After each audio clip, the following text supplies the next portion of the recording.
After a 6-7 season, there is a clear vibe inside the Louisville football complex. We have to get over the hump.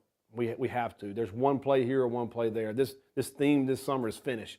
Scott Satterfield heard the noise from a portion of the Cards fan base after last season, a portion that wasn't happy. Well, I think you would probably acknowledge that there is some pressure going into this season for you guys and for you to perform. For me, and where I sit, it's pressure every year. Like for me, it's the first year was pressure. We went through an unprecedented COVID stretch of 2 years out of the 3 that I've been here.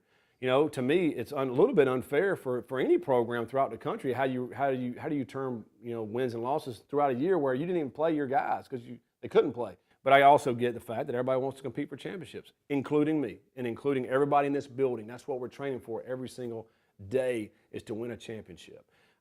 I feel no different pressure this year than I did last year or the year before. We want to go out and be the best team every single year. The Cards have good things happening around this building currently. For one, they have a top 10 recruiting class in the works. We ended up getting some commitments out of some good players, national players, that like to help recruit.